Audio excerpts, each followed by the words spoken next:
fellow bookish witches. Welcome to Witchy Reads, a place where we talk about books and other bookish things. I don't know how many of you know this about me. I love coffee. I also love books. So doing this book tag just makes sense. I came across the Coffee BookTag when I stumbled upon KB book reviews. Instantly, I knew I wanted to give my own responses. Before I answer these coffee-related book questions, I will tell you that my favorite coffee drink is a flat white. If I could have that as my coffee drink every morning, I absolutely would. Because I do not own an espresso machine that can make me flat whites on a daily basis, nor do I have the financial means to afford purchasing said coffee from coffee shops regularly, though I would very much like to support the little coffee shop that recently popped up down the street from my home. I have to settle with drinking regular black coffee.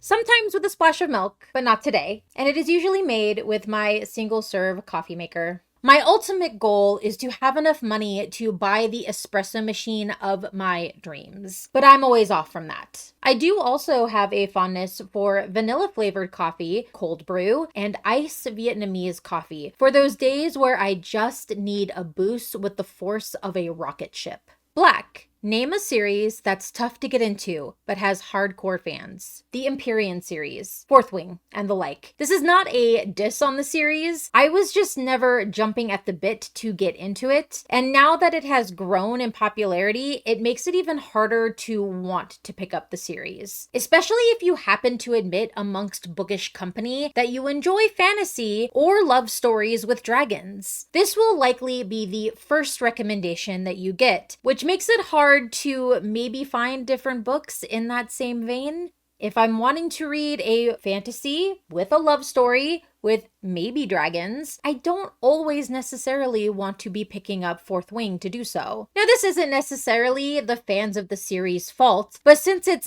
everywhere, I can see it being a thing where it consumes every facet of the genre. With Instagram, book talk, the oversaturation of this and some other series, it's just everywhere. This is a big reason why I tend to avoid this series, along with other popular books like it. If I do end up reading this series, it'll probably be once the hype dies down a bit. That's why that even though I've actually wanted to read the ACOTAR series, it's taken me this long to actively start reading it. I don't know.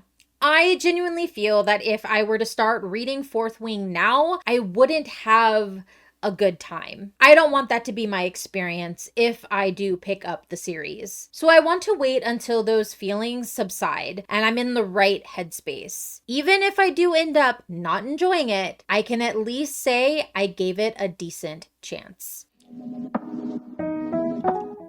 Peppermint Mocha. Name a book that gets more popular during the winter or festive time of year. I don't have a singular book as an example, more so an entire genre, cozy fantasy. I'm talking lovely friendships, satisfying low-stakes adventures, maybe a character deciding to learn to make baked goods. It's cozy, it's comforting. This genre is the perfect companion to a fluffy blanket, a cup of your favorite warm drink, and a crackling fire in a fireplace. If there are books that could include a baked good recipe at the back, like where a map would be, that would be ideal. Yes, absolutely. Give me a recipe for a loaf of rosemary bread that I can bake and eat while reading the book in winter. A good example of this would be Legends and Lattes by Travis Baldree. I would love to find more books that are similar to that series. I did recently learn that Baldree is working on a third book in that world, and I am so hyped for that. It is definitely going to be a pre-order. And if I were ever to do author interviews on this channel, he would definitely be an author I would love to interview. Hot chocolate. What is your favorite children's book? So I grew up reading Goosebumps and Dear America. I can't say that any of those books are ranked as my absolute favorite children's book, even though I do have my favorites in each of those series. For Goosebumps, it's One Day at Horrorland. For Dear America, it's Standing in the Light. I really enjoy kids' books or middle grade books that are full of whimsy. It doesn't matter what else is going on in your children's story. Give me a book with some dark subject matter even. If you include some whimsy, not only does it come off as not really scary, it's the best way to introduce certain subjects to children that might be hard to do in other genres. I guess if I were to pick an absolute favorite that has stuck with me since my childhood, it would be Alice's Adventures in Wonderland and Through the Looking Glass. Many don't consider this a children's story anymore because it's been labeled a classic now, but it's still a children's story. I think it has the perfect amount of whimsy, it teaches important lessons, and it has stood the test of time. Double shot of espresso. Name a book that kept you on the edge of your seat from start to finish. House of Leaves by Mark Z. Danielewski. This book has so many twists and turns that by the end, I felt like I had an out-of-body experience. I have never had a similar experience reading a book, and I think if I were to again, I would be completely shocked. It is definitely a one-of-a-kind read. It is a book that absolutely should be classified as a once-in-a-lifetime reading experience, and I am so glad that I got to have that experience. With how stressed it made me though, I don't think I would ever read it again, but I highly recommend others give it a go. The only other thing I will say is if you do decide to read it, you need to read a physical copy to get the full experience. It will keep you stressed from beginning to end. I want to make that clear. Starbucks. Name a book you see everywhere. Any of the books by Sarah J. Maas. Now,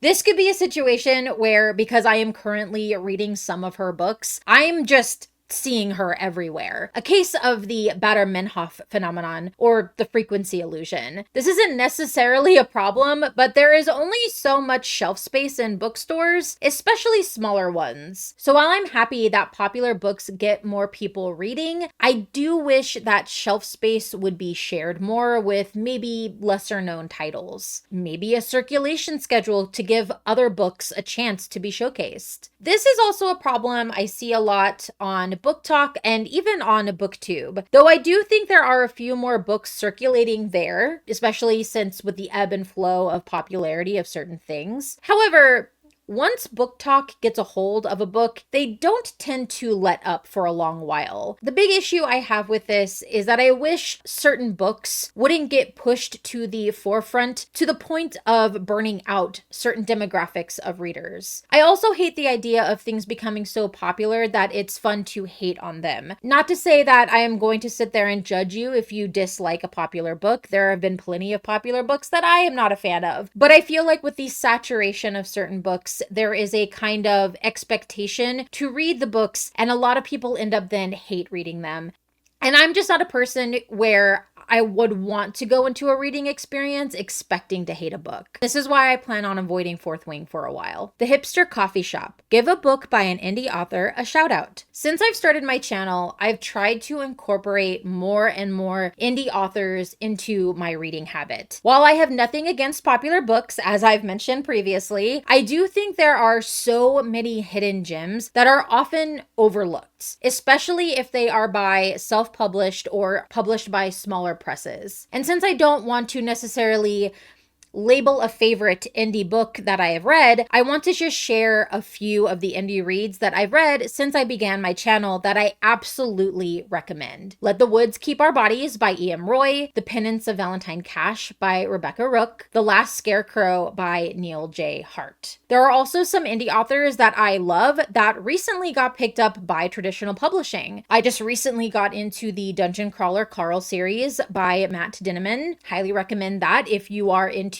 say, Dungeons and Dragons or like RPG like type games. That is the book series for you for sure, especially if you're wanting to get more into reading if you are more of a gamer. Highly recommend that series. And then of course there is Legends and Lattes, Bookshops and Bonedust by Travis Baldree. I would love to showcase even more indie authors and their books, whether they go through a smaller publisher or are self-published. I feel it's important to show that the world of books goes far beyond what is traditionally published and what is usually pushed as traditionally popular. Oops, I accidentally got Decaf. Name a book you were expecting more from. Oh boy. The Heart of the World by Amy Kaufman. I raved about the first book in this duology to an almost embarrassing degree. I was so excited to read the second and final book. The level of disappointment I felt in that reading experience is unmatched by any of my recent reads in, say, the last probably 10 years. I had the highest of hopes, and boy, was that a letdown. It suffered from a few not great narrative choices, plus what I call the dreaded sequel curse. Not all sequels are bad, but in my experience, the likelihood of a sequel being bad grows exponentially. I feel like I set myself up for that in being so excited with the first book. Let's just leave it at this. If the first book had been what many consider a blockbuster theatrical release, the second book was a direct-to-DVD release, the bad kind. The perfect blend. Name a book or series that is both bitter and sweet, but is ultimately satisfying. The Last Scarecrow by Neil J. Hart absolutely fits this description. It is a middle grade tale of dark whimsy that I adored. With that dark whimsy comes a bittersweet ending, at least for the first book. I do know a second book set in the same world is set to be published soon, but I would imagine it's going to have the same feel to it. Definitely that dark whimsy, maybe a little of that bittersweetness. I think I enjoy bittersweet endings more than any other because it has a more realistic foundation. There is nothing wrong with happily ever afters, but sometimes you want a story to be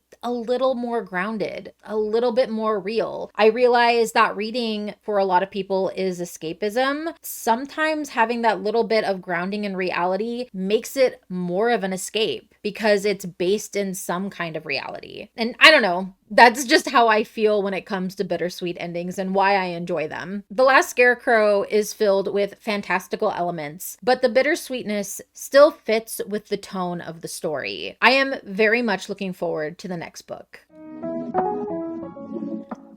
I don't know if I'm going to tag anyone for this book tag. If I do, those names should be appearing here now. If you see your name, tag, you're it. Okay, I would love it if you could comment what your favorite coffee drink is. And if you don't drink coffee, let me know what your favorite cozy drink is. You've got to have one. But if you don't, then leave your favorite summer drink because summer is upon us. I realize that we're about to hit spring, but summer will be here before you know it. Thank you for watching this video. If you enjoy my videos and would like to support my channel, the best way to do that right now is to like this video, subscribe to my channel, and of course, leave a little comment to let me know you are here. It really is a big help and I greatly appreciate it. Until our next chapter together, merry part and blessed be.